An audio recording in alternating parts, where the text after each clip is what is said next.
Ya, setengah jam lah ya, kita diskusi sebentar ya sambil ngabsen ya.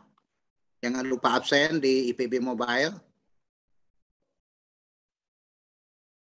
Nah, jadi perspektif pembangunan ini adalah bahwa konsepnya adalah COMDEV, Communication Development. Padahal development itu intinya adalah pengembangan kayak manusia tumbuh gitu ya, dari bayi berkembang gitu ya, sampai menjadi dewasa, sampai menjadi maturitas gitu ya, sehingga dia mandiri untuk melakukan kehidupannya begitu ya. Nah, jadi pembangunan itu harusnya alami idealnya kalau bicara development. Jadi konsep pembangunan ini yang dilakukan di negeri ini adalah potong kompas. Lewat apa? Lewat membangun tadi pembangunan jangka pendek ya, jangka 5 tahunan, jangka panjang yang dimulai dalam kegiatan-kegiatan mulai dari Orde Baru gitu ya. Dikenalkan istilah pembangunan itu adalah COMDEV ya, COMDEV. Amerika itu dia sampai sukses saat kita di arah-arah pembangunan Orde Baru sampai ada Pak Harto diangkat sebagai bapak pembangunan, itu Amerika itu melakukan kegiatan hampir seperempat abad. Ya, seperempat abad hampir lebih ya, hampir 250 tahun. Ya 1000 abad, 1000 tahun. Hampir 250 tahun membangun Amerika yang dianggap oleh mereka sebagai sesuatu yang mandiri. Ya. Nah, kita kemarin potong kompas dengan masuk 6 repelita, menganggap pembangunan sudah clear. Terus memberikan kultus sebagai power structure, sebagai presiden, sebagai bapak pembangunan, kan gitu. Presiden dianggap sebagai bapak pembangunan. Nah, padahal kalau betul-betul dia adalah planning change, rencana, maka yang namanya pembangunan itu memang potong kompas. Dan akhirnya nggak bertahan lama juga ya, memasuki era ke-7, runtuh yang kita definisikan sebagai pembangunan tadi, yang dibangga-banggakan dalam proses Orde Baru. Nah, padahal kalau kita lihat konsep-konsep itu jelas kita meniru yang dibuat oleh dunia barat. Misalnya konsep yang disebut dengan modernisasi. Ya. Daniel Lerner, Roger Shoemaker, Wilbur Scrum membuat sebagai modernisasi. Jadi membangun dari yang kolot, dari tradisional menjadi modern. Karena apa? Karena sentuhan-sentuhan teknologi. Jadi kesannya bahwa pembangunan itu identik dengan kemajuan, adanya teknologi. Padahal kita lihat saja ya tinjauan-tinjauan COMDEV itu bahwa pembangunan yang orientasinya fisik, pembangunan fisik, ya kesannya kan teknologi itu pembangunan fisik tuh tidak bertahan lama. Padahal kita ingin pembangunan itu tetap membangun juga pembangunan sosial. Pembangunan pada interaksi, pada orang-orang yang melakukan aktiviti dalam kegiatan-kegiatan interaksi mereka dalam kehidupan kesehariannya. Nah, ini yang jadi problem besar ya. Sehingga pembangunan fisik itu kalau Anda lihat di perjalanan banyak sekali tuh kita melakukan, misalnya ada teknologi di era 78, 79 gitu kan, ada yang namanya telekomunikasi supaya rakyat menengah bawah bisa memanfaatkan telepon, mulai dibuat rumah-rumah monyet gitu, kayak kandang, kayak rumahnya penjaga gitu kan, di dalamnya ada telepon gitu kan, rumah-rumah telepon, nanti mereka silakan menggunakan telepon gitu ya. Tapi seberapa lama dia bertahan pembangunan fisik itu?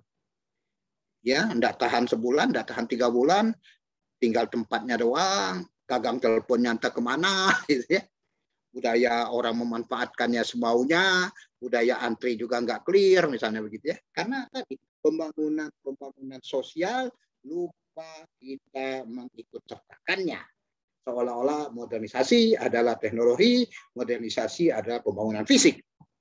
Nah, di perjalanan mulai Melkot, ya, Nevalous, Tufte, gitu ya, mulai memikirkan perlu ada tuh partisipatif, keterlibatan. Orang-orang tadi menganggap pembangunan itu adalah bagian daripada mereka. Nah, itulah yang terjadi ya di nuansa-nuansa 90, 80-an itu negara sangat powerful, menciptakan ketergantungan, dan yang dikejar adalah stabilitas. Ya, ada 3 stabilitas itu kan? Ekonomi, apalagi itu? Pertahanan, keamanan, gitu kan? Tinggal diganti-ganti saja itu. Politik, mau duluan apa nih kan gitu. Nah, sehingga lewat di era 80-an itu mulai berpikir pengembangan dengan pengertian-pengertian lain, yaitu menuntut pengembangan, menuntut partisipatif, menuntut pemberdayaan, menuntut kemandirian, kemandirian budaya, bahwa tidak semua tempat dibuat sama dalam membangun suatu proses pembangunan, karena masing-masing tempat itu bersifat spesifik lokasi. Nah, itu yang harus dipikirkan. Nah, inilah yang menjadikan banyak hal, ya, kita ingin membangun, kita ingin memberikan sesuatu, tapi nuansanya fisik, sehingga dikenal dengan nama carilah itu fisiknya, inovasinya. Nah, kesannya inovasi itu hasil penelitian yang orientasinya memberikan sesuatu yang lebih baik, gitu ya. Tapi orang diberikan nuansa bendahnya lewat hasil-hasil penemuan tadi, ya, sesuatu yang baru atau relatif baru. Tapi dalam sosialisasinya kita kurang meyakinkan kepada rakyat pengguna hasil-hasil pembangunan. Idealnya memang dibuat corong komunikasi, ya kan? Wadah pertukaran informasi dari top down, dari si pemerintah, perencana pembangunan dengan user, masyarakat secara umum. Nah, pembangunannya vertikal, dari atas ke bawah, condong top down, condong satu arah, sehingga sesuatu itu menjadi sesuatu paksaan. Dari terpaksa menjadi terbiasa, akhirnya yaitu diterima apa adanya tanpa ada ruh pemanfaatan inovasi itu. Nah, sehingga mulai nanti kita ingin membangun, jangan itu komunikasinya harus 2 arah, jangan 1 arah, tapi diadik, di communication. Kalau perlu interaksional, kalau perlu transaksional, ada kepentingan dari pemerintah, ada kepentingan dari user, dikawinkan. Atau level apa lagi yang lebih tinggi? Konvergensi. Membangun konvergensi. Apa yang dimau oleh si agen perubahan, government, pemerintah, apa yang dibutuhkan user. Nah, berkumpul di tengah, memusat. Namanya konvergensi. Nah, mudah nggak membangun penerapan komunikasi seperti itu? Jadi kita menganggap rakyat itu sebagai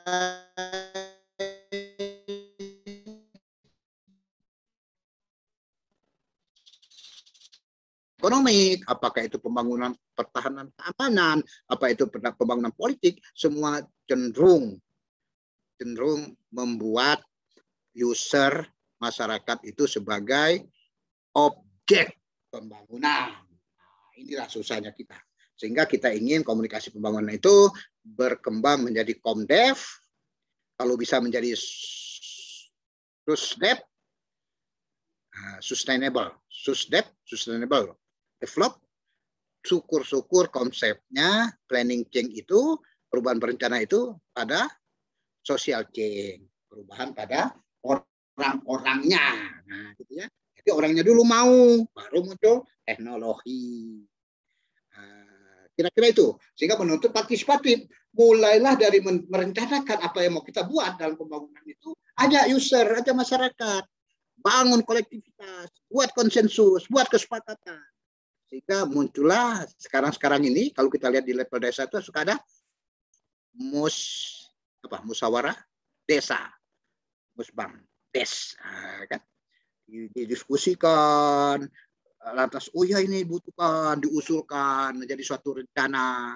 Jadi itu partisipatif dalam ide-ide, itu partisipatif dalam merencanakan, yuk duduk bersama, ya diangkat ke kecamatan, diangkat ke kabupaten kota sebagai suatu pemerintahan level spesifik lokasi, nanti dikembalikan lagi perencanaan itu kepada desa atau kelurahan, kan gitu. Nah, jadilah dia sebagai suatu pembangunan yang betul-betul itu partisipatifnya dalam diskusinya, dalam merencanakannya, dan dalam action melaksanakannya. Dan yang ujungnya haruslah, kalau dulu kan dalam pembangunan fisik Orde Baru, membangun suatu kegiatan pembangunan jalan misalnya, SD Impres misalnya, atau masjid, itu semua tenaga kerja didatangkan dari kota. Jadi orang-orang desa, orang-orang yang di pelosok itu hanya penonton terhadap pembangunan. Nah, inilah kita kemarin menganggap seperti itu, fisiknya yang diserahkan, sehingga orang nggak baik, ya, banyak sekali misalnya yang tidak digunakan, impres yang ambruk, misalnya perencanaan pukul rata dianggap sama di setiap tadi level-level desa apapun level kecamatan tadi. Nah, harusnya pada to action melibatkan to partisipatifnya, termasuk nanti dalam mengevaluasinya. Nah, harus juga melibatkan masyarakat pengguna. Yang terakhir partisipatif dalam pemanfaatan. Kan harus memberikan manfaat sebesar-besarnya bagi user. Nah, inilah yang menjadi koreksi kita, bahwa komunikasi pembangunan idealnya haruslah to partisipatif, adalah komunikasi yang transaksional, yang interaksional, yang saling berbagi kepentingan-kepentingan antara perencana pembangunan dengan penerima, yaitu sistem user, masyarakat secara umum tadi. Nah, sehingga boleh Anda lihat ya definisi-divisinya sebagai suatu komunikasi pembangunan.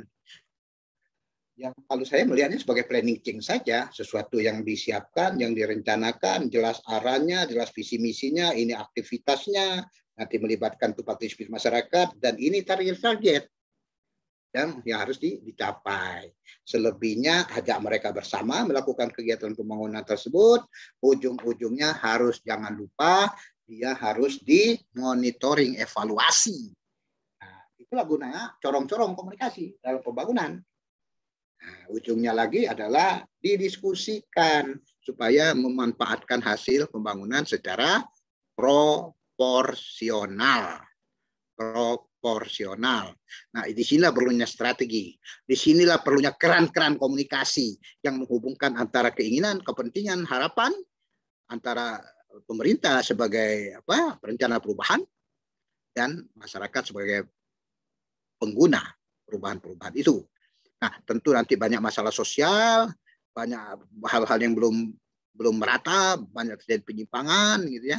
Nah, semua masalah-masalah sosial harus diinventarisasi, diidentifikasi, lantas dicarikan analisis solusinya untuk dicarikan jalan keluar. Nah, kalau semua orang dilibat dalam kegiatan tersebut, maka rasa memiliki mereka terhadap pembangunan menjadi tinggi. Nah, kehidupan masyarakat akan semakin lebih baik. Inilah kita harapkan. Sehingga idealnya ya dalam komunikasi pembangunan itu ada 5 tujuan yang harus kita ingin bangun. Pertama adalah to informing, membuat kesadaran, membuat pemahaman, membuat curiosity, ya mereka tahu, mereka ngerti dan mereka setuju gitu ya. Dan dibangunlah setelah to informing, ada to persuasif, keduanya memberikan bujukan, membujuk orang-orang, membujuk keluarga, membujuk kelompok-kelompok di masyarakat, kelompok-kelompok sosial untuk mau merubah perilakunya. Nah, yang ketiga tentu adalah to motif, memberikan motivasi. Ya, tadi sudah ada informing, memberikan informasi kepada individu, memberikan keterampilan pengetahuan baru, harusnya juga ada sikap mental baru. Kedua tadi adalah membujuk, itu persuasif. Ketiga tadi adalah membangun motivasi.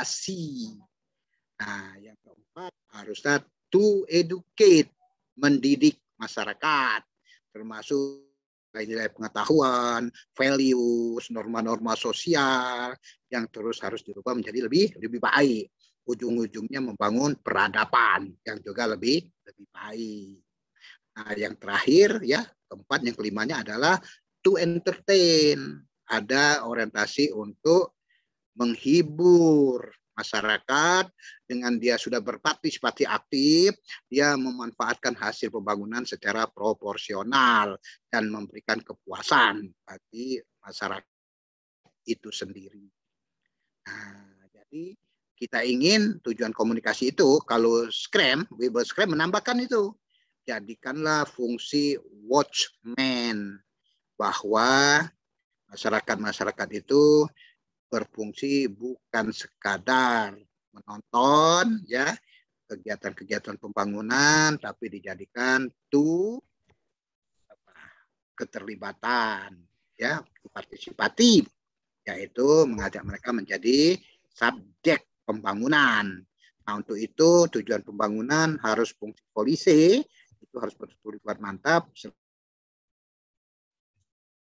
Lebihnya partisipasi keterlibatan. Nah, tadi kita ingin masyarakat menjadi cerdas, maka fungsi pelajaran itu juga menjadi penting dilakukan oleh komunikasi pembangunan itu. Nah, kira-kira ini bisa dibaca nanti ya detailnya ketiga hal tersebut. Nah, pertanyaan kita, siapa si change agent tadi, si komunikator pembangunan tadi? Nah, yang dilakukan selama Orde Baru top down, sentralisasi.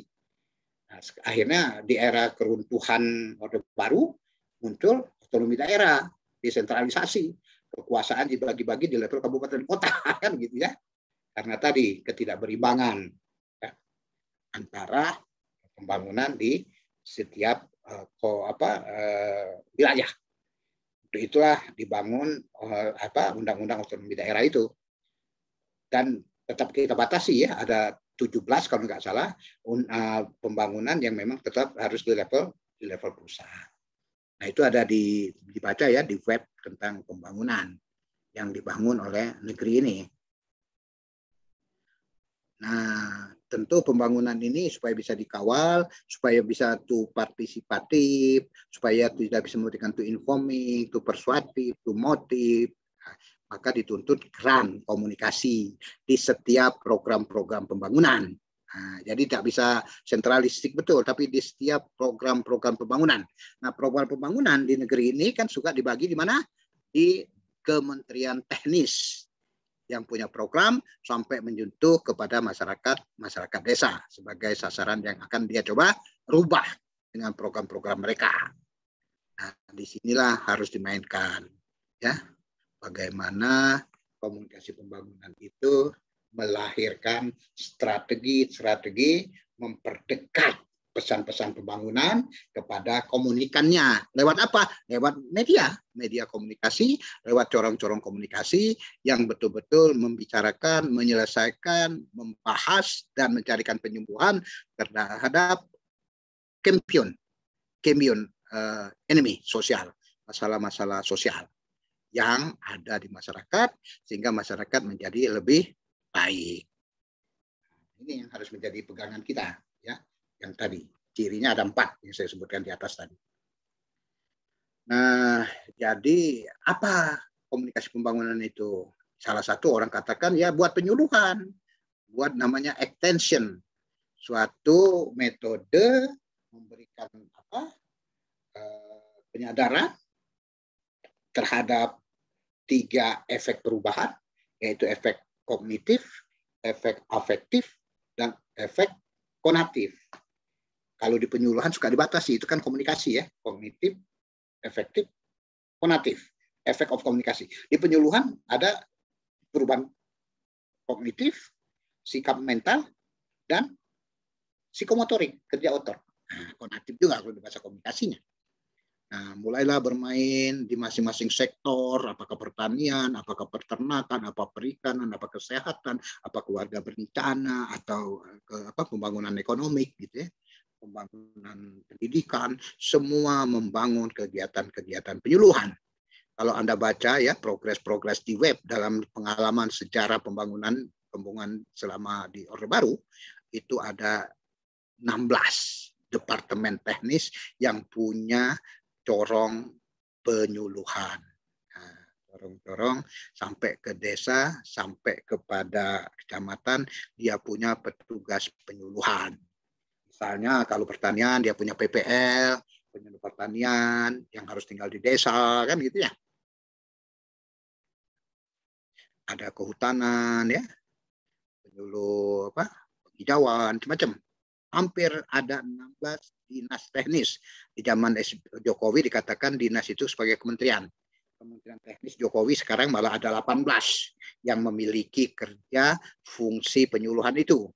Tapi selebihnya memainkan fungsi-fungsi penyuluhannya dengan menggunakan ICT atau TIK, informasi, komunikasi, dan teknologi. Jadi menggunakan yang namanya hybrid, ya, menggunakan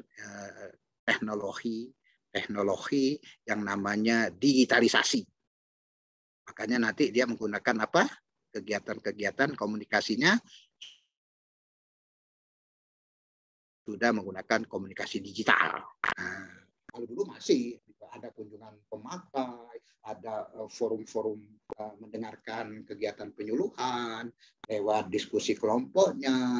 Di daerah Jawa Barat suka ada saung meeting, tempat berkumpulnya petani, gitu kan. Dia suruh mendengarkan radio pertanian, mendengarkan seminggu sekali siaran pedesaan di televisi, atau disuruh membaca koran-koran masuk desa, ya, ada KMD itu, koran masuk desa di 4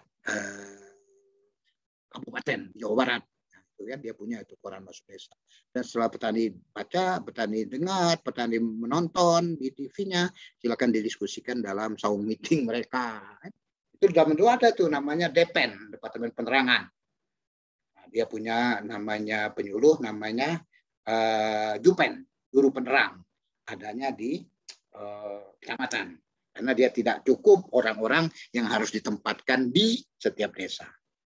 Tapi nanti di kecamatan dia adalah koordinator kegiatan penyuluhan di 16 dinas teknis tadi.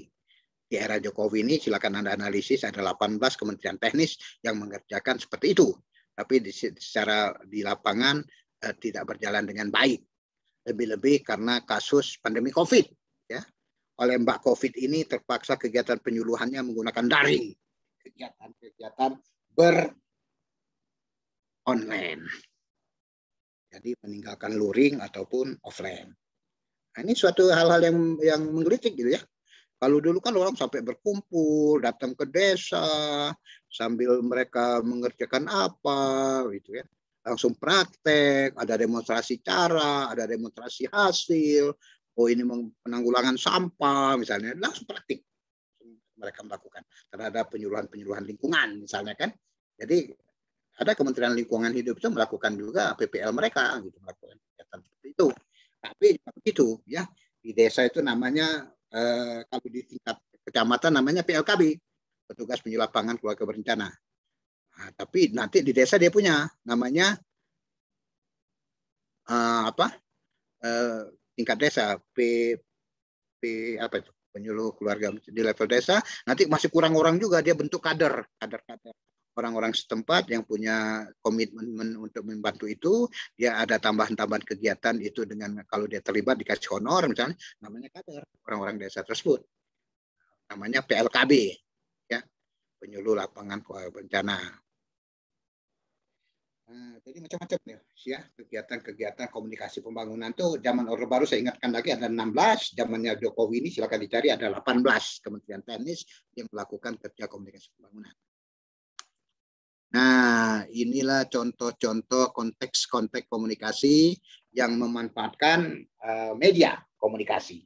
Karena kita sepakat kan, media komunikasi itu adalah memperdekat antara pesan-pesan pembangunan dengan receiver-nya. Nah, apa? Media massa boleh apa saja. Oh, media cetak. Apalagi media siaran, radio, TV, konvensional maupun radio, TV streaming, menggunakan interpersonal komunikasi, misalnya kan dalam suatu pertemuan yang menuntut sudah lebih banyak orang, large group, menggunakan alat-alat apa namanya,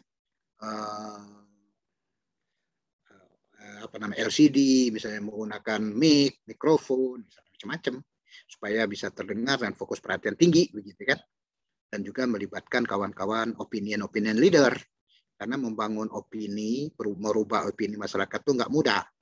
Perlu ada peneguhan daripada kawan-kawan opinion leader, termasuk nanti leader-leader formal yang menjadi kelompok pengesah terhadap kegiatan-kegiatan perubahan tersebut. Nah, membangun opini, ya, perubahan opini aja susah, apalagi attitude yang mau kita rubah, ya, sikap mental.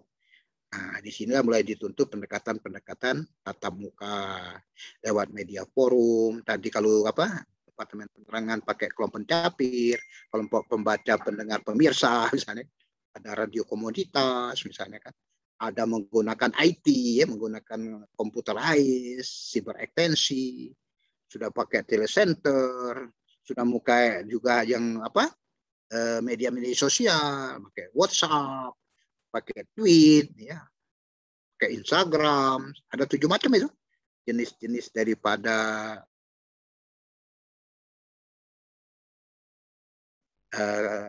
sosial media, atau ada 14 macam jenis terjemahan lebih lanjut dari 7 komponen besar tadi. Ya, nah itu bisa dibaca di dalam buku-buku yang bersifat hybrid media hybrid atau new media terbarukan. Nah, sudah mulai bermain bagaimana membangun video-video YouTube, membangun video-video entertain, film-film edutainment, ya, untuk pendekatan to educate dengan entertain, tapi jangan terlalu banyak entertain, nanti diingat orang hiburannya, gitu ya. Nah, jadi ini menjadi sesuatu hal yang penting. Nah, kadang-kadang kita mengajak anak-anak yang PAUD, pasangan usia di usia dini, mengedukasi anak-anak, tapi membangun karakter, mental, dan etik. Education, pendidikan etika. Nah, ini perlu nih dilakukan dengan guru-guru PAUD yang bisa memberikan teladan, mentransfer kearifan lokal yang membuat etika supaya mereka berkarakter dan perilaku yang benar. Itu bukan pekerjaan mudah, karena di negeri ini pendidikan akhlak budi pekerti sudah hilang dari peredaran. Nah, kira-kira seperti itu yang kita ingin bangun. Kalau perlu kita buatlah komunikasi kelompok itu dengan memanfaatkan musyawarah, karena kita ingin membangun diskusi dua arah yang ingin memberdayakan petani, masyarakat desa dalam menyelesaikan permasalahan mereka terlibat dalam pembangunan desa. Kalau sudah ada bentuk-bentuknya dalam bentuk organisasi, bentuknya asosiasi, ya, gapoktan, misalnya gabungan kelompok, nah tentu dituntut lebih jauh lagi. Dia membangun wadah yang membangun keterikatan mereka bersama dalam suatu organisasi. Termasuk nanti ada membangun komunitas, kayak sekarang, ya, saya lagi membina CAP, komunitas estate padi. Bagaimana orang memiliki kesamaan bisnis padi, memanfaatkan inovasi yang ada di IPB kita buatlah dia ingin nanti bermain bisnis padinya secara kolektif berjamaah untuk kepentingan bersama mereka dalam suatu wadah namanya komunitas estate. Nah, kalau di pemerintah yang top down itu namanya corporate, corporate farming. Banyak contoh, nanti silakan Anda baca, begitu ya. Nah, ini sudah mulai bermain dengan IT, ya, informasi teknologi, kadang-kadang dijadikan TIC, ya, teknologi informasi communication. Nah, sudah mulai memadukan kerja komputerized, kerja komunikasi, dan kerja memadukan kegiatan-kegiatan menggunakan jejaring, ya, menggunakan menggunakan internet misalnya. Ini menjadi dituntut nih. Salah satunya tadi pemerintah, Departemen Pertanian, IPB juga sudah melakukan kegiatan-kegiatan yang namanya penyuluhan menggunakan IT, menggunakan computerized, namanya cyber ekstensi. Dan sudah mulai kita sosialisasikan bekerja sama dengan Kementerian Pertanian. Ada media cetak, misalnya kan ada surat kabar, ada majalah misalnya kan. Nah, silakan saja apa saja yang harus dimainkan, termasuk juga membangun startup, memanfaatkan bisnis-bisnis menggunakan teknologi digital atau komunikasi digital teknologi. Nah, ini macam-macam nih yang kita ingin bangun berbasis aplikasi di level petani apa saja, di level nanti penentuan pas harga. Zaman Orde Baru sudah ada dulu namanya apa? Informasi pasar, dimainkan oleh radio maupun TV. Nah, sekarang mereka menggunakan nuansa-nuansa sosial media atau membangun aplikasi tentang karsa, membuat wawasan, ya, membangun pengetahuan, pemahaman. Ada program kecipir namanya, ada program Tani Hub, ya. Ada Agripedia yang membuat pasar-pasar online yang sekarang menjatuhkan mal-mal besar karena orang emak-emak sudah mulai tidak lagi mau datangin mal, cukup WA, dia bertransaksi, barang datang, baru dibayar misalnya kan. Nah, jadi sudah menggunakan aplikasi seperti itu. Sejarah daripada komunikasi pembangunan sampai dengan saat ini. Nah, ini contoh-contohnya, petani sudah kita ajarkan aplikasi, termasuk kita ingin melihat ini beberapa hari lagi, tidak ada aplikasinya. Nanti cara penyemprotan penanaman serempak kita pakai drone, itu yang kami lakukan terakhir ini di Estate Food yang saya dapat proyeknya untuk Sumatera Selatan, membangun lumbung beras, food estate. Nah, jadi aplikasi-aplikasi seperti ini sudah mulai bermain nih, cukup kental. Saya kira waktunya sudah cukup ya. Silakan nanti saya akan kirim video YouTube-nya. Nanti referensi lah tambahan yang menceritakan tentang historical ataupun sejarah komunikasi itu secara letterlek gitu ya. Nah, saya kira itu yang bisa saya sampaikan. Akhir kata saya ucapkan terima kasih. Assalamualaikum warahmatullahi wabarakatuh. Waalaikumsalam warahmatullahi wabarakatuh. Nah, masih punya waktu 2 menit. Ya, 2 menit. Mohon saya dikasih foto absen foto. Karena saya lihat masih banyak juga yang belum absen ini di dalam IPB Mobile. Pak, Mas Ramadan bisa saya dikirim foto Kenapa? Oh iya, Pak. Ya, dikirim ke grup aja ya. Nanti yang merasa tidak hadir, padahal tadi hadir, diinformasikan saja. Iya, baik, Pak. Terima kasih. Siap. Ditunggu kiriman fotonya.